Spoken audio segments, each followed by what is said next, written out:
Cuando una relación se termina de un modo abrupto, sin un intento real por sostener lo que se había construido, muchas personas sienten que quedaron al margen de una historia cuyo final no eligieron.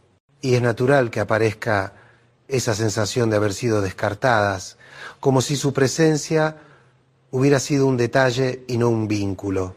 Pero hay algo esencial que conviene mirar con honestidad. Cuando alguien renuncia a cuidar un lazo afectivo, cuando deja ir sin pelear ni defender lo que compartían, esa decisión habla más de sus límites internos que de tu valía personal en los vínculos humanos. Cada gesto revela una estructura emocional. Hay quienes parecen avanzar por la vida buscando excusas para no comprometerse, justificando cada retirada con argumentos que intentan sonar razonables. Sin embargo, detrás de esas explicaciones suele haber miedo, incapacidad para profundizar o una dificultad antigua para permanecer en lo que los vincula. Y esa falta de disponibilidad no se corrige con más entrega ni con mayor comprensión de tu parte. Cuando alguien se aleja sin mirar atrás, uno podría creer que eso significa que no fue suficiente, que no tuvo el valor necesario o que falló en algo decisivo. Pero la realidad es más compleja.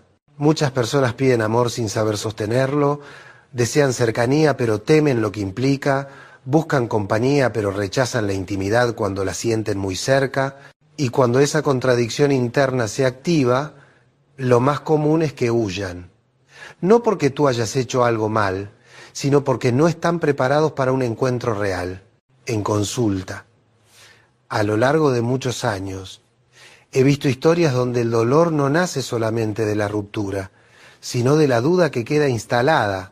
La pregunta no es ¿por qué se fue?, sino ¿qué me falta a mí para que alguien se quede? Esa pregunta es injusta, porque parte de una premisa equivocada, que el vínculo depende exclusivamente del esfuerzo propio. Y eso nunca es así.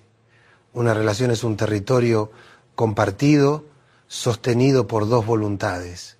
Cuando una se retira, la otra queda sola, intentando salvar algo que ya no tiene quien lo sostenga del otro lado.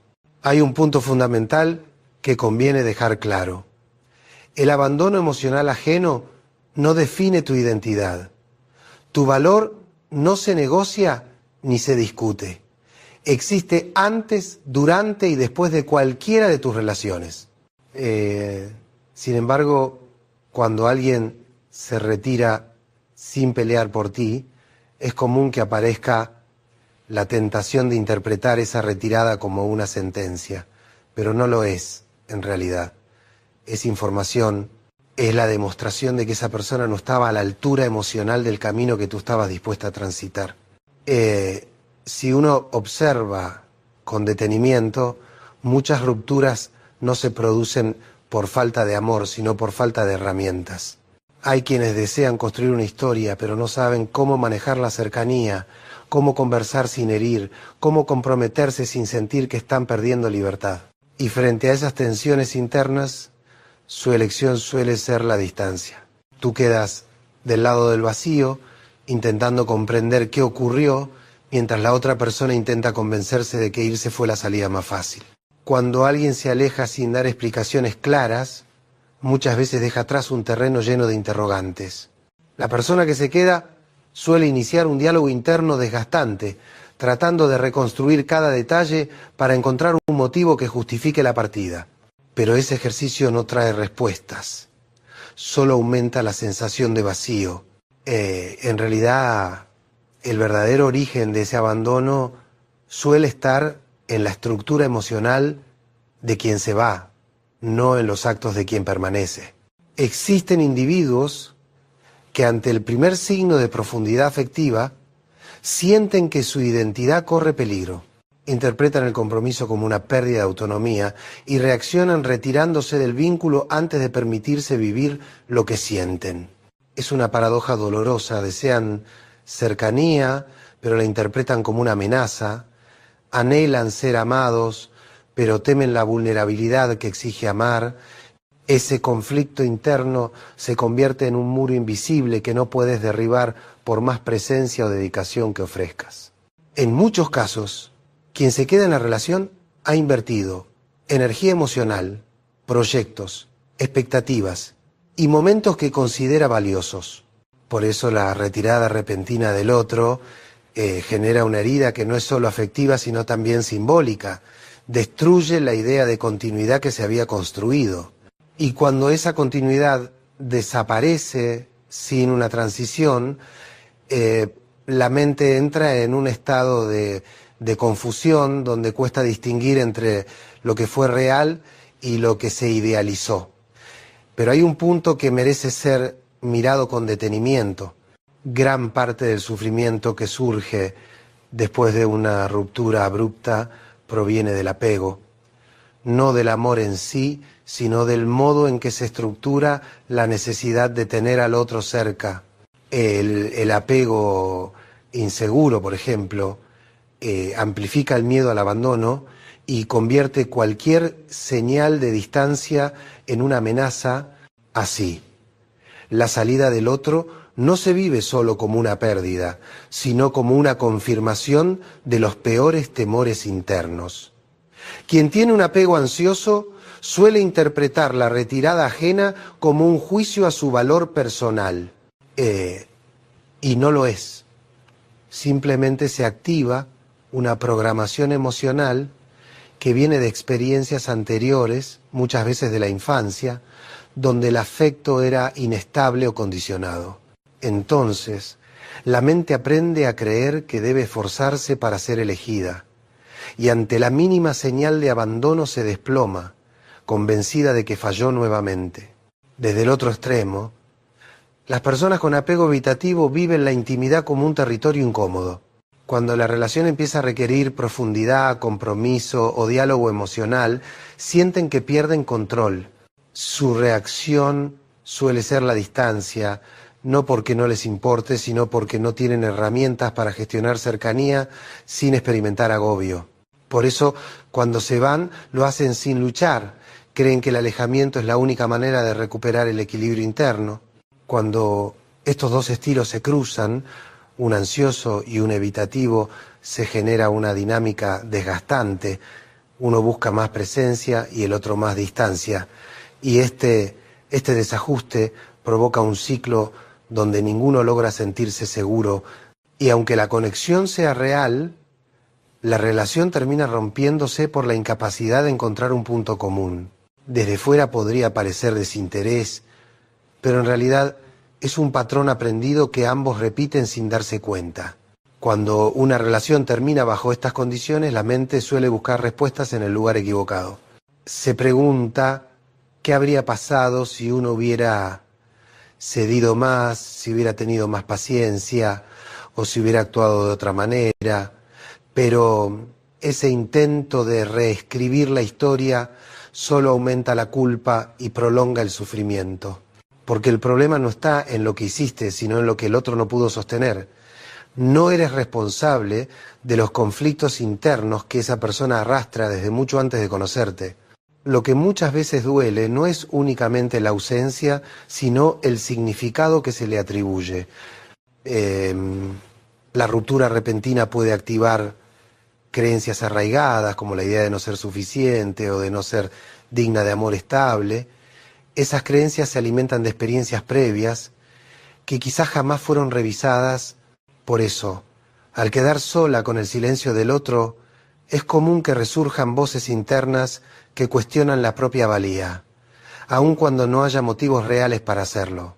Hay algo importante que entender. Cuando una persona decide irse sin luchar, no está tomando una decisión sobre ti, sino sobre sus propios límites.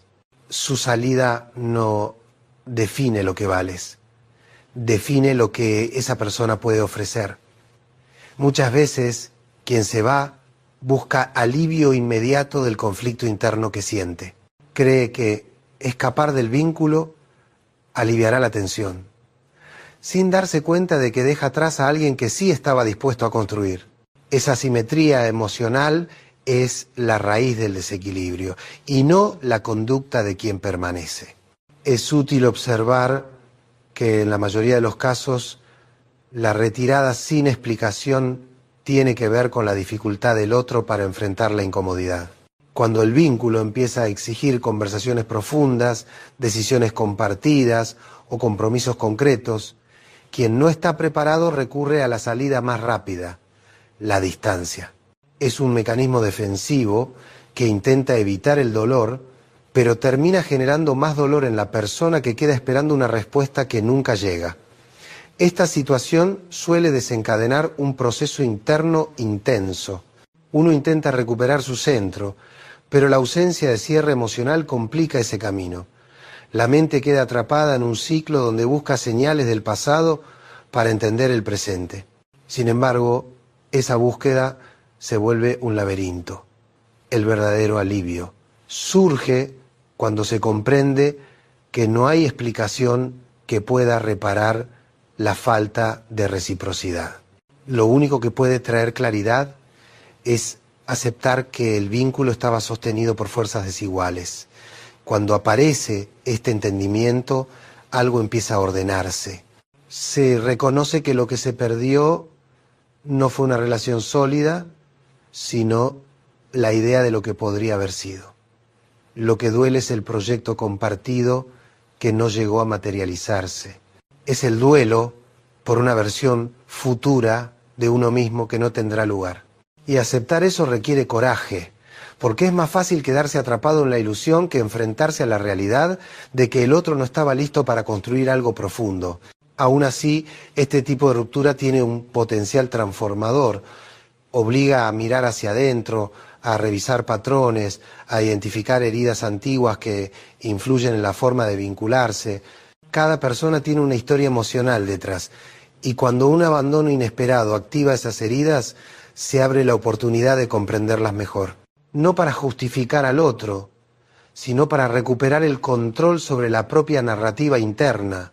A medida que una persona avanza en este proceso interno, aparece una pregunta clave: ¿qué hacer con todo lo que quedó suspendido? Porque el desorden emocional que deja una ruptura inesperada no se acomoda solo, necesita ser comprendido. El primer paso es aceptar que ninguna explicación externa tendrá el poder de cerrar la herida. La única respuesta verdaderamente reparadora surge del reconocimiento de la propia dignidad, esa que no depende de la permanencia de nadie. Cuando se comprende esto, se hace evidente que el intento de recuperar a quien se fue solo resta energía vital. Perseguir a alguien que no mostró disposición para quedarse genera un desgaste que profundiza la sensación de desvalorización. Por eso es importante detener ese impulso, no por orgullo, sino por salud emocional. Aferrarse a quien eligió la distancia es seguir luchando en un territorio donde no hay nadie del otro lado. En este punto, se vuelve necesario revisar de dónde proviene el miedo a soltar. Muchas veces no se trata del amor que se tenía, sino de la amenaza que implica el vacío. La soledad puede despertar emociones intensas, especialmente si en etapas tempranas de la vida hubo carencias afectivas. En esos casos, la mente interpreta la ausencia como un peligro y busca desesperadamente recuperar cualquier vínculo que ofrezca sensación de compañía, aunque ese vínculo ya no sea saludable. Cuando se identifica este mecanismo, se abre una puerta a la comprensión. El miedo a la soledad no es una sentencia, es una emoción aprendida que puede transformarse. Una persona puede sentirse acompañada por otros, por proyectos, por espacios internos que antes no había explorado. La soledad deja de ser un enemigo cuando se fortalece la relación consigo misma.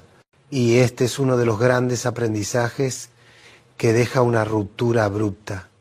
Descubrir que la identidad no depende de la presencia del otro. También es necesario reconocer que en muchos vínculos aparece el deseo inconsciente de reparar heridas antiguas. Algunas personas buscan, sin darse cuenta, recrear dinámicas afectivas que vivieron en la infancia, con la esperanza de que esta vez la historia tenga un final distinto. Este intento de reparación interna suele llevarlas a relaciones donde la otra persona se muestra indisponible, inestable o emocionalmente ausente. Al repetir ese patrón, creen que si logran que alguien así se quede, finalmente sanarán la herida antigua. Sin embargo, las relaciones no están diseñadas para cumplir esa función. Ninguna pareja puede llenar los vacíos que vienen de años atrás. Cuando una ruptura trae a la superficie estas heridas, lo que aparece no es una señal de fracaso, sino una oportunidad para trabajar en aquello que siempre estuvo ahí, latente. El dolor que surge no es únicamente por la pérdida actual, sino por la activación de memorias emocionales más profundas que piden ser atendidas. Este momento de introspección puede resultar incómodo, pero es un portal hacia una versión más consciente de uno mismo. Se vuelve posible identificar qué tipo de personas se han elegido en el pasado, qué patrón se repite, qué señales se ignoraron y qué partes de la propia historia siguen influyendo en la forma de amar. Ese análisis honesto permite que el futuro no sea una repetición automática de experiencias antiguas, sino un camino más libre y elegido. Con el tiempo, este proceso interno comienza a mostrar matices que antes no se podían ver. Uno de ellos es el entendimiento de que la pérdida, aunque dolorosa, también funciona como un punto de quiebre que obliga a revisar la forma en que se han ido habitando los vínculos. No se trata de culparse ni de buscar errores donde no los hay, sino de observar con claridad qué partes de uno mismo quedaron subordinadas dentro de la relación. Muchas veces se descubre que se había entregado demasiado espacio personal, demasiada energía, demasiada identidad. Al mirar hacia atrás con honestidad, muchas personas reconocen que fueron reduciendo sus propios deseos para sostener una conexión que estaba desequilibrada desde el inicio. Se acomodaron a silencios, a indiferencias, a promesas vagas, con la esperanza de que el tiempo corrigiera lo que ya se presentaba frágil. Y cuando el otro finalmente se va, lo que se derrumba no es solo la relación, sino la estructura que se había construido alrededor de ella. Ese derrumbe, aunque intenso, permite ver con claridad todo lo que se venía sosteniendo en soledad. Es aquí donde aparece un concepto esencial, la dignidad afectiva. Ese límite interno que marca lo que una persona está dispuesta a aceptar y lo que no. Cuando ese límite está debilitado, uno tiende a tolerar comportamientos que generan desgaste emocional con la ilusión de que la constancia y la paciencia transformarán al otro. Pero el cambio solo ocurre cuando alguien quiere cambiar, no cuando se le ruega que lo haga. Comprender esto trae una sensación inesperada de alivio, porque libera del peso de intentar salvar lo insalvable. Algunas experiencias dolorosas tienen el poder de mostrar quién era realmente cada uno dentro del vínculo. Mientras una persona sostenía, la otra evitaba. Mientras una se entregaba, la otra administraba distancia. Estas diferencias no siempre son visibles mientras la relación está en marcha, porque el deseo de que las cosas funcionen puede nublar la percepción. Pero después de la ruptura, todo se vuelve evidente. Y aunque duela, esa lucidez es necesaria para no repetir la misma historia con otra cara. En este punto, la reconstrucción personal se vuelve un proceso inevitable. No una obligación, sino una consecuencia natural del dolor. Y cada día que pasa, uno empieza a recuperar pequeñas partes que habían quedado relegadas. Se vuelve a conectar con intereses propios, con amistades descuidadas, con espacios que habían perdido lugar. Poco a poco se reconstruye una identidad más sólida, no basada en la necesidad del otro, sino en la propia presencia. Esa sensación de volver a ocupar el propio cuerpo, de volver a habitar la propia vida, es uno de los signos más claros de que la herida está empezando a cerrar. Al mismo tiempo, es común que aparezca la tentación de interpretar señales externas como intentos de regreso del otro. Una foto, un cambio de actitud, un mensaje inesperado. Pero aquí es donde se pone a prueba la claridad emocional. Cuando alguien se alejó sin luchar, cualquier intento de volver puede ser producto de la nostalgia, de la incomodidad con la soledad o de un impulso momentáneo. La pregunta importante no es por qué vuelve, sino qué lugar ocupa ahora en tu historia.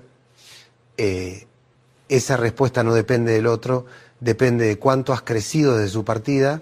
Cuando ese crecimiento empieza a hacerse visible, también cambia la forma en que uno interpreta el regreso tardío de quien antes se fue sin sostener nada. Ya no se mira esa posibilidad con el mismo anhelo, porque la distancia emocional adquirida permite observar la situación desde otro lugar. La pregunta que aparece deja de ser qué siente la otra persona y se transforma en qué necesito yo para estar en paz. Ese giro interno marca un punto de madurez fundamental, porque es el momento en que la atención deja de centrarse en el vínculo perdido y se orienta hacia la propia estabilidad emocional. Al comprender esto, se vuelve evidente que la reacción ajena pierde protagonismo. Quien antes generaba incertidumbre, ahora ocupa un espacio mucho más pequeño en la mente. Esto no es indiferencia forzada, sino una consecuencia natural del proceso de fortalecimiento personal. Uno descubre que la vida continúa, que las decisiones propias tienen más peso que los movimientos del otro y que la sensación de vacío inicial empieza a ser reemplazada por una tranquilidad nueva, más firme y menos dependiente. En este estado, la posibilidad de un reencuentro deja de ser una fantasía y se convierte en un tema que se evalúa con tranquilidad. Si la otra persona reaparece, ya no genera la misma avalancha emocional, lo que surge es un análisis más sereno. ¿Qué ha cambiado realmente? ¿Qué lugar quiero que ocupe? ¿Qué tipo de vínculo soy capaz de sostener ahora que conozco mejor mis límites y mis necesidades?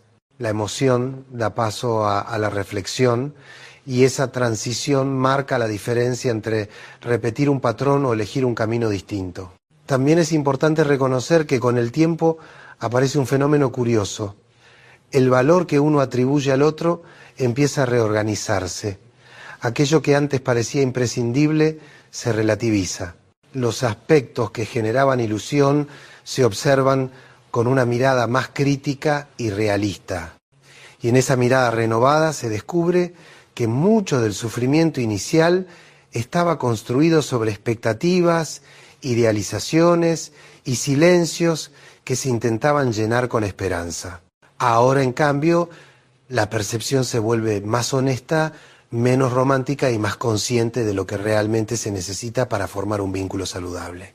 Este cambio interno produce algo que muchas personas no esperan, la disminución del deseo de recuperar lo perdido.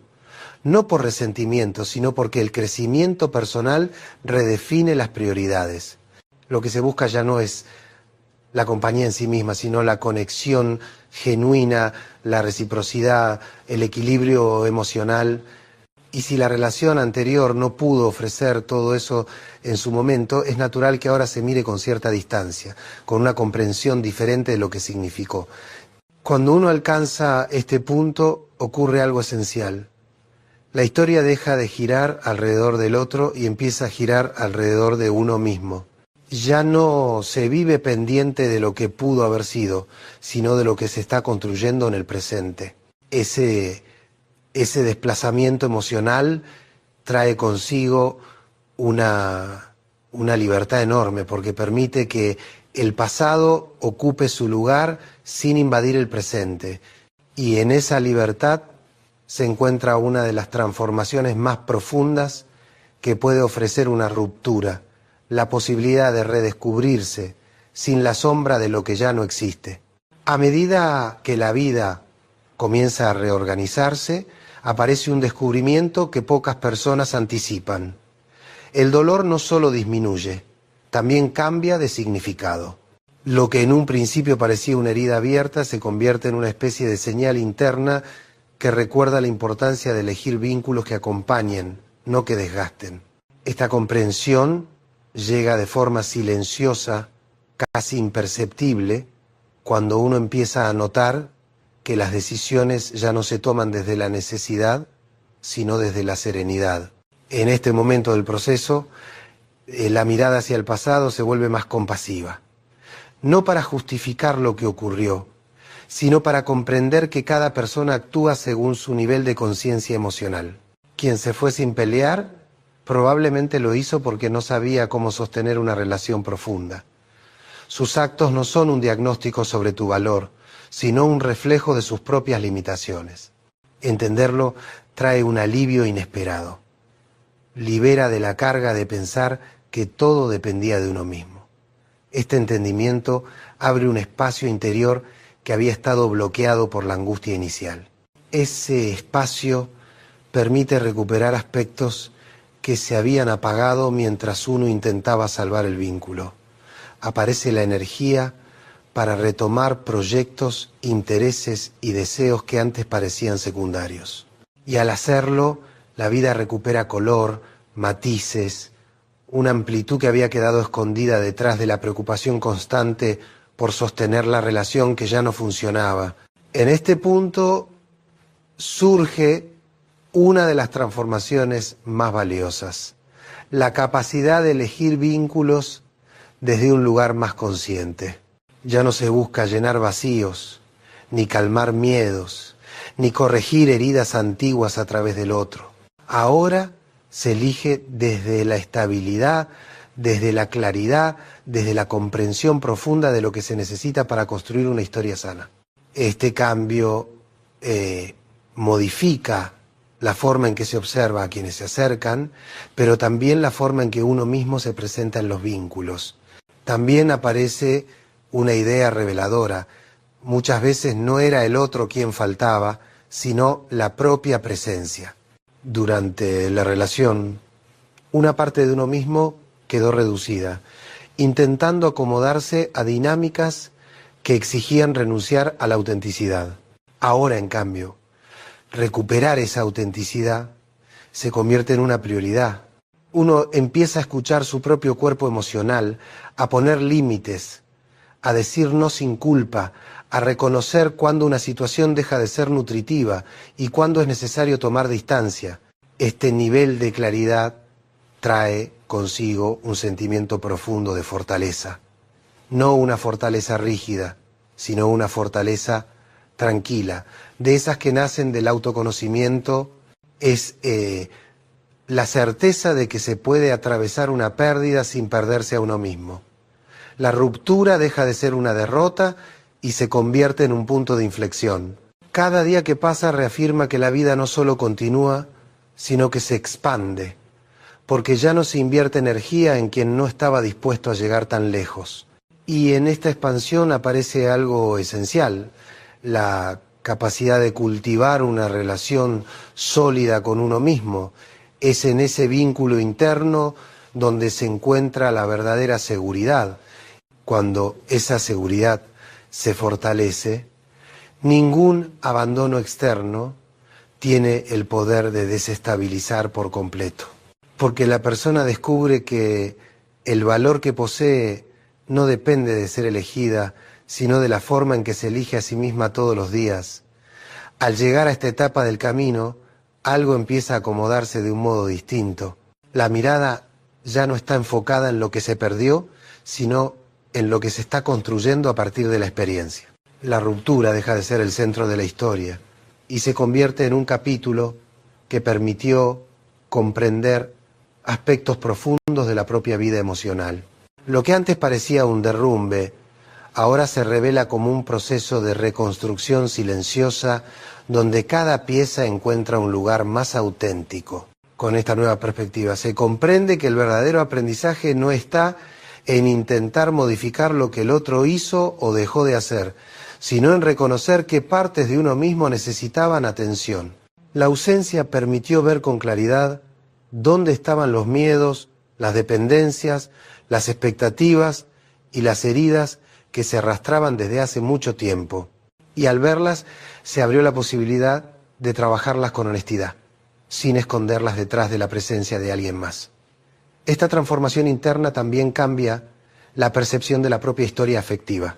Uno empieza a observar las relaciones pasadas con un criterio más amplio, entendiendo que cada vínculo reveló algo distinto. Algunos mostraron la necesidad de aprender límites.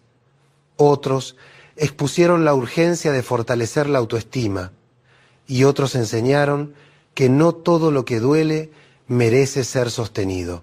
Cada experiencia, incluso la más dolorosa, contribuyó a la claridad que ahora permite caminar con más seguridad. En este punto, se descubre una verdad simple pero poderosa. La estabilidad emocional no llega cuando alguien regresa, sino cuando uno deja de depender de ese regreso para sentirse valioso. Es ahí cuando el abandono pierde la fuerza que tenía al principio. Ya no se interpreta como una sentencia, sino como la confirmación de que ese vínculo no podía ofrecer el sustento que se necesitaba.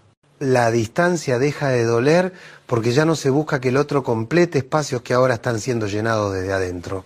Es común que con esta claridad surja cierto agradecimiento inesperado hacia la experiencia vivida, no por lo que dolió, sino por lo que despertó.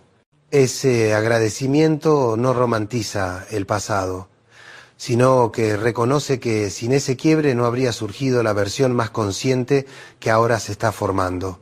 Es un agradecimiento tranquilo, sereno, que no idealiza a nadie y que tampoco minimiza el impacto del dolor, pero que entiende que la vida sigue su curso y que cada acontecimiento deja una enseñanza.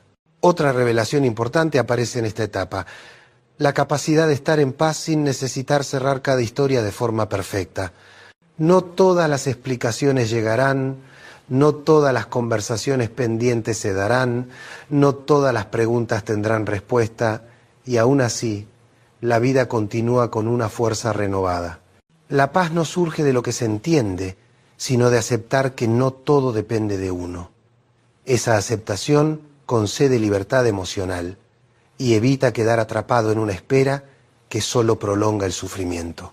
Finalmente, cuando uno logra sostenerse en este lugar interno, aparece una nueva manera de vincularse con el mundo. Las relaciones futuras ya no se eligen desde el miedo a la soledad ni desde la urgencia de sentir compañía. Se eligen desde la calma, desde el deseo genuino de compartir, desde la claridad de que la presencia del otro es una elección mutua y no una necesidad desesperada.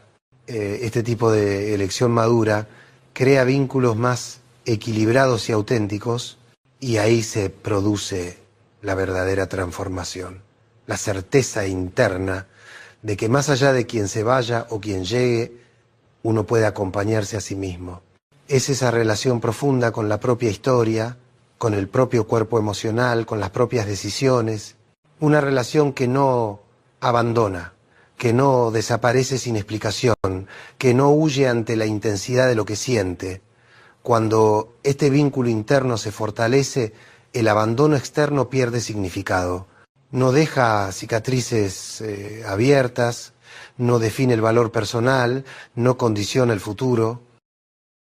Un hombre puede adornar el discurso, puede actuar con seguridad, puede camuflar intenciones, pero hay algo que jamás logra controlar del todo: cómo te saluda, porque el saludo es ese instante donde el inconsciente se adelanta a la mente, donde el cuerpo habla antes que las palabras. Y cuando un hombre siente algo por vos, ese primer gesto lo delata sin que él lo note. Hoy te voy a mostrar las 7 formas de saludar que un hombre usa únicamente cuando le gustas de verdad. Y te digo más, cuando lleguemos al punto número 7, vas a entender comportamientos que antes te parecían confusos, contradictorios o simplemente raros. Ahí vas a ver lo que él todavía no se anima a decir. Quédate hasta el final, porque esto te va a abrir los ojos. Número 1. El saludo acelerado. Este es el saludo más transparente que puede tener un hombre cuando una mujer le mueve algo profundo. Apenas te ve, algo en él cambia. La cara se le ilumina, los ojos se le abren un poco más, el cuerpo se le adelanta como si hubiera recibido un pequeño impulso interno. Y entonces pasa, te dice hola más rápido de lo normal, como si la palabra se le escapara antes de poder pensarla. Ese hola acelerado no es casualidad, es una reacción emocional. Es el tipo de saludo que nace del deseo mezclado con sorpresa, del entusiasmo que él mismo no sabe controlar. Un hombre puede ensayar indiferencia, puede planear mostrarse tranquilo, pero cuando le gustas, la presencia te delata antes que cualquier estrategia mental. Fíjate en los detalles, si te saluda antes de que vos llegues a saludarlo, si se adelanta, si parece detectarte incluso antes de que entres realmente en su campo visual, ahí hay algo. El hombre que siente interés genuino tiene una especie de radar emocional. Te reconoce por la forma de caminar, por tu voz, por tu energía, y cuando eso pasa, el saludo se vuelve un reflejo casi infantil, casi involuntario. Otra pista. Cuando el saludo viene acompañado de una sonrisa espontánea, de un levantamiento de cejas o de un movimiento rápido de manos, como si no supiera qué hacer con su cuerpo, ahí estás viendo su nerviosismo. Ese nerviosismo no es miedo, es atracción. Es su manera torpe pero sincera de mostrar que tu presencia lo moviliza. Y no te confundas, un hombre no saluda así a cualquiera. Ese hola acelerado es para la mujer que lo tiene pensando, fantaseando, cuestionándose, para la mujer que lo desestabiliza de la mejor manera. Cuando un hombre te saluda antes de estar preparado, es porque ya te estaba esperando. Número 2. El saludo con cambio de voz. Mira, si hay algo que un hombre no puede controlar cuando le gustas, es la voz. La voz es un espejo directo del sistema nervioso, y cuando una mujer lo altera, para bien, ese equilibrio interno se mueve y el cambio aparece. No importa si es un hombre seguro, tímido, extrovertido o reservado, cuando le interesas, su tono lo traiciona. Ese cambio puede tomar varias formas. A algunos se les vuelve más suave, como si quisieran transmitir cercanía sin asustarte. A otros se les pone más profunda, intentando sin querer mostrarse más masculinos, más firmes, más atractivos. Y otros, los más nerviosos, adoptan un tono forzado, casi artificial, porque están peleando con el propio temblor interno. Él no lo piensa, no lo planea, no lo registra, pero su cuerpo sí, y la voz es una de las primeras señales del interés masculino. Fíjate en los detalles que no puede esconder. Si cuando te saluda se aclara la garganta antes de hablar, es porque quiere que suene bien, firme, segura. Quiere cuidarte esa primera impresión. Y ese gesto que parece mínimo, en realidad dice muchísimo. Revela que le importas. Si la voz le tiembla apenas, como si estuviera calibrando sus palabras, muestra que está tratando de mantener la compostura, pero no le sale del todo. El clásico «Hola, ¿todo bien?», cambia de textura cuando vos le gustás. No es el mismo tono que usa con los amigos, ni con la familia, ni con la gente del trabajo. Es un tono diseñado por la emoción, aunque él ni se dé cuenta. Y lo más interesante es esto: cuando a un hombre le gusta una mujer, su voz se vuelve más cuidadosa. No quiere sonar brusco, ni frío, ni exagerado. Se vuelve un poco más lento, como si estuviera eligiendo cada palabra para evitar arruinar el momento. Ese cambio vocal es una confesión encubierta. Es la prueba de que tu presencia activa algo dentro de él: nervios, deseo, expectativa, curiosidad. Porque la voz, te lo digo como psicólogo, es el último lugar donde un hombre puede esconder lo que siente. Si su tono cambia cuando te saluda, no es casualidad, es interés, es atracción, y es una de las señales más difíciles de disimular. Número 3. El saludo. Te vi primero, pero me hago el distraído. Te lo digo con años de consultorio encima, es típicamente masculino. El hombre te ve antes de que vos lo veas a él. Te detecta con ese radar que solo se activa cuando le gustás. Te registra, te observa unos segundos y aún así se hace el distraído. ¿Y por qué hace eso? Porque en el fondo quiere manejar la situación, quiere controlar cómo se muestra, cómo vos lo percibís y sobre todo, quiere evitar que se note cuánto le importás. Él te ve entrar, pero baja la mirada. Te mira de reojo, pero finge que estaba en otra. se acomoda la ropa, el pelo, el cuerpo, como si nada. Es el típico hombre que piensa, si la saludo yo primero voy a parecer demasiado interesado, mejor espero. Lo hace por una combinación de orgullo, nervios y estrategia emocional. El hombre que siente algo fuerte no quiere quedar expuesto ni vulnerable, por eso actúa como si vos no existieras. Hasta que existís demasiado, fíjate en los detalles que lo traicionan. Si cuando te acercás, él endereza la postura. Si hace el gesto de que recién te vio. Si sonríe un segundo antes de que el saludo ocurra. Si sostiene la mirada un poco más de lo normal, aunque intente recortarla enseguida. La sonrisa contenida es la prueba definitiva. Ese microgesto que él intenta esconder, esa curvita mínima en los labios, ese brillo rápido en los ojos, eso no se fabrica, es el cuerpo emocionándose antes que la mente. A veces incluso demora un segundo en saludarte como si quisiera que parezca casual, relajado, natural, como si quisiera convencerte y convencerse de que tu presencia no le mueve nada, pero le mueve, y mucho, porque el hombre que te vio primero y finge que no, está intentando proteger su imagen. Y al mismo tiempo está luchando con lo que siente. Ese equilibrio torpe entre desinterés actuado e interés real es una de las señales más claras de atracción masculina. Y te lo digo con toda sinceridad, si un hombre se hace el distraído, pero cuando finalmente te saluda, aparece esa sonrisa que intenta esconder. Ese hombre no solo te miró primero, te deseó primero, y probablemente te piensa mucho más de lo que quiere admitir. Número 4. El saludo táctico. Este es uno de los más reveladores, porque cuando un hombre usa el saludo como excusa para tocarte, aunque sea apenas, está diciendo mucho más de lo que cree. Fíjate que no es un abrazo completo, pero es casi un abrazo. No es un toque evidente, pero es casi un toque. Es ese roce mínimo, esa caricia disfrazada de gesto social, ese contacto que parece accidental pero tiene una intención muy clara detrás. Cuando un hombre siente atracción, su cuerpo busca cercanía antes de que su boca lo admita. Entonces aparece la mano suave en tu hombro, el roce en tu espalda, el beso en la mejilla que dura medio segundo más, el abrazo que empieza formal y termina un poquito más cerrado, el contacto en tu brazo cuando te saluda, como si necesitara confirmar que estás ahí. Son movimientos pequeños, medidos, sutiles, pero llenos de significado. Es como si el cuerpo dijera lo que la mente todavía está intentando ocultar. El saludo táctico no invade, no empuja, no incomoda. Es delicado, respetuoso y por eso mismo tiene tanta carga emocional. Es un te quiero sentir cerquita que sale sin permiso. Un te toco poquito porque si te toco más me delato. Esas microcaricias disfrazadas de saludo ocurren por una razón muy simple. El hombre toca lo que desea, aunque sea apenas un roce, aunque se haga el distraído mientras lo hace, aunque lo disimule con una sonrisa o un ¿cómo estás? Fíjate también en lo que pasa después del contacto. Si él se queda un segundo más cerca, si baja la voz, si te mira con esa mezcla de nervios y gusto, ahí está todo dicho. El cuerpo se le adelanta, la intención lo traiciona.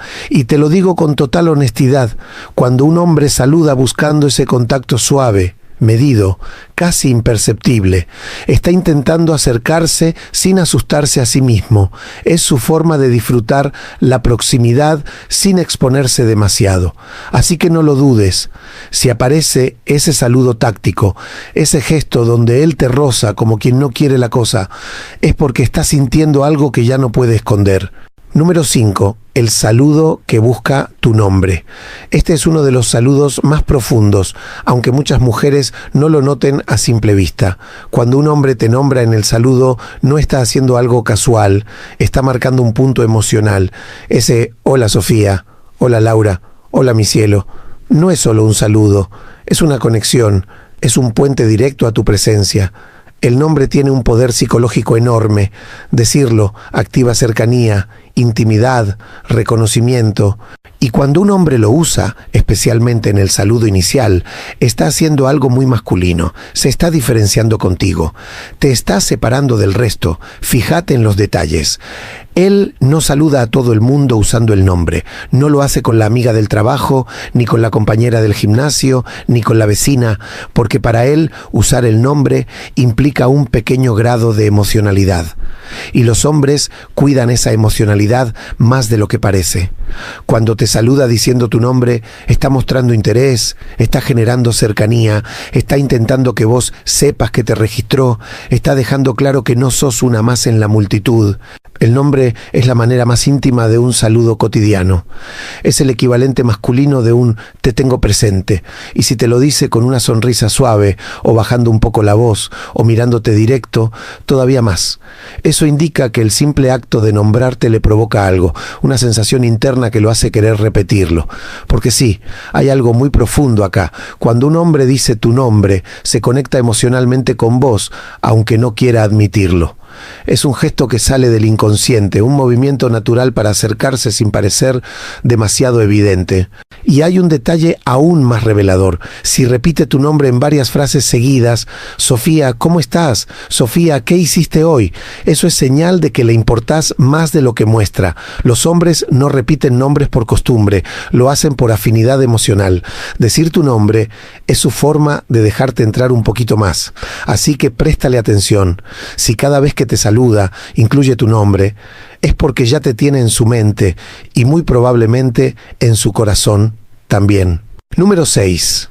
El saludo con sonrisa inevitable. Este es uno de los saludos más reveladores y también uno de los más sinceros, porque la sonrisa es el gesto que menos control tiene el ser humano. Podemos fingir palabras, podemos posar una postura, incluso podemos actuar indiferencia. Pero si un hombre sonríe apenas te ve, aunque lo intente disimular, eso no es casualidad. Ese gesto sale del inconsciente, no del pensamiento. Fíjate bien, podrá estar cansado, preocupado, lleno de problemas, pero cuando apareces, algo en su cuerpo se afloja y esa tensión que se libera se convierte en una sonrisa suave, involuntaria, difícil de contener. Esa sonrisa no es social, no es la típica que uno usa por educación. No tiene la rigidez del «Hola, ¿qué tal?». Es otra cosa, es más cálida, más luminosa, más emocional. Y te digo esto desde la psicología masculina. Cuando un hombre sonríe sin poder evitarlo, lo que está sintiendo es placer emocional. No placer físico, no deseo inmediato, sino algo más profundo. La alegría de verte, porque los hombres no sonríen así por cualquiera. La sonrisa involuntaria aparece solo con quien activa un recuerdo, una sensación, un interés. Es una reacción química, literal. La dopamina sube y el rostro se relaja. Observa los detalles. Si apenas te ve, levanta un poco las cejas antes de sonreír. Es sorpresa mezclada con gusto. Si sonríe sin mostrar los dientes, con esa media sonrisita tímida, es interés reprimido. Si sonríe grande, con los ojos entrecerrados, es porque ya bajó la guardia emocional con vos. Y te digo más, muchos hombres se dan cuenta de que están sonriendo después de haberlo hecho. Y ahí es donde aparece el intento torpe de disimular, de ponerse neutro, de aclararse la garganta, de mirar para otro lado. Pero ya está, la sonrisa lo delató. Porque la sonrisa inevitable es como una filtración del alma. Es un mensaje claro, aunque él no diga una palabra. Es su forma de decirte: estoy contento de verte, me alegrás el día, hay algo en vos que me mueve por dentro. Y escúchame bien, ningún hombre sonríe así por cortesía. Ese tipo de gesto solo aparece cuando hay interés, conexión o atracción emocional. Así que si cada vez que te ve, incluso en días malos, le nace esa sonrisa suave, cálida, imposible de contener, no lo dudes. Le gustás mucho más de lo que está dispuesto a admitir. Número 7. El saludo que busca quedarse el más importante. Este, mi querida, es el saludo que revela todo lo que un hombre no se anima a decir con palabras, porque cuando un hombre realmente siente algo por una mujer, no saluda para cumplir saluda para quedarse, y ahí está la diferencia que lo delata sin que él siquiera lo note. Fíjate en esto, no te dice solo hola y sigue su camino como si fuera cualquier otra persona. No, él te dice hola y se queda ahí. En ese instante empieza a buscar cualquier excusa para prolongar el encuentro. No importa cuál, te pregunta algo mínimo. Comenta algo del lugar, del clima, del día.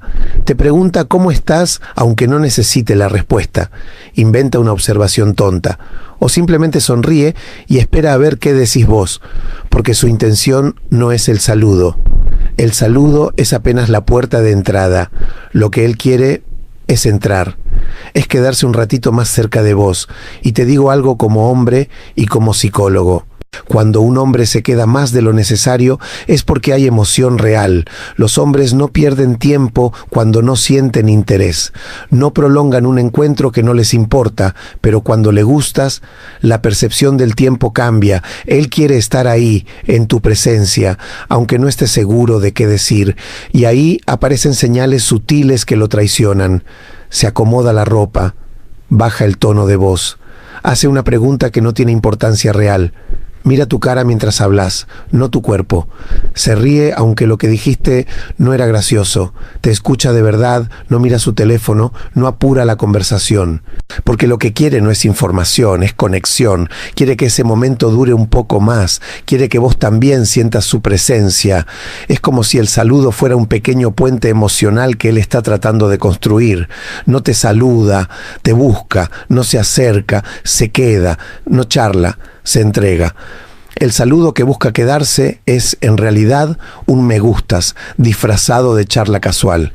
Es la forma más suave, más torpe, más sincera que tiene el hombre de mostrar interés sin declararlo abiertamente. Así que si un hombre te saluda y en vez de seguir su camino se queda y se queda, si parece que el tiempo se le acelera cuando se acerca, pero se le frena cuando está con vos.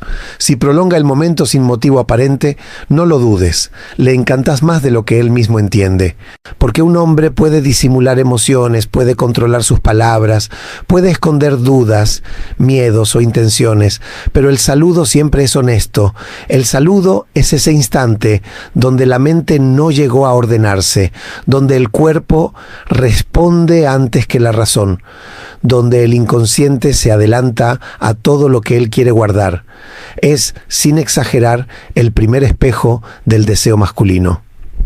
Ahí es donde se nota si le importás, si le brillan los ojos, si se le acelera la voz, si busca excusas para quedarse, si quiere establecer un puente contigo sin admitirlo. Y cuando aprendes a leer ese lenguaje silencioso, entendés algo fundamental. Muchas veces el saludo revela lo que él todavía no se anima o no sabe poner en palabras, porque detrás de un hola puede haber ansiedad, ternura, nervios, ilusión, y detrás de un saludo que se queda, puede haber un hombre que empieza a enamorarse sin darse cuenta. Las mujeres que saben observar ese momento descubren verdades que ellos mismos aún no reconocen. Y si querés seguir entendiendo lo que la psicología masculina intenta ocultar, sus contradicciones, sus señales, sus miedos, sus deseos y ese universo emocional que pocas veces mostramos, suscríbete al canal. Acá seguimos desarmando, con claridad y sin vueltas, todo eso que los hombres sentimos, pero casi nunca confesamos.